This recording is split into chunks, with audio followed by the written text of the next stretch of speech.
নাহমাদুহু ওয়া নুসাল্লি আলা রাসূলিহিল কারীম, আম্মা বা'দ। আজকের ঐতিহাসিক খান জাহান আলীর স্মৃত বিজড়িত বাগেরহাট, এই বাগেরহাটকে বাঘের হাটে আপনারা পরিণত করেছেন। বাগেরহাটকে বাঘের হাটে পরিণত করেছেন। এই বাঘরা সিংহে পরিণত হয়ে এই দেশকে ইসলামী দেশ হিসাবে, একটি মানবতার দেশ হিসাবে, একটি শান্তিপূর্ণ দেশ হিসাবে এই দেশকে গড়ে তোলার দায়িত্ব আপনাদেরকে গ্রহণ করতে হবে।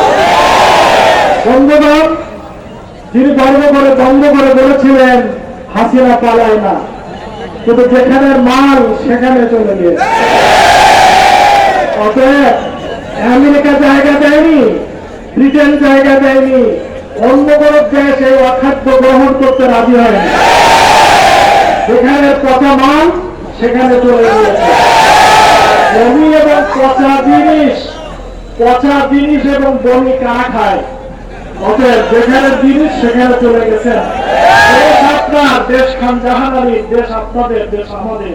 এদেশে হিন্দু, মুসলমান, বৌদ্ধ, খ্রিস্টান আমরা ঐক্যবদ্ধ ভাবে এখানে বসবাস করবো, শান্তির দেশ আমরা গড়ে তুলবো। যে আমি কাজী নজরুল ইসলাম সাহেবের একটা কবিতা আমি সব জায়গায় বলছি, আপনাদের বলছি যে আমরা গরিব নতুন করিয়া ধোলায় তাজমহল। এই দেশটাকে তারা একেবারে ধ্বংস করে দিয়েছে। এই ধ্বংসের পরে আমরা আবার তাজমহল করবো, এই দেশটাকে আমরা আবার সুন্দর করে সুসজ্জিত করবো। আল্লাহ তাআলা বাগেরহাটবাসীকে আমাদের সকলকে কবুল করে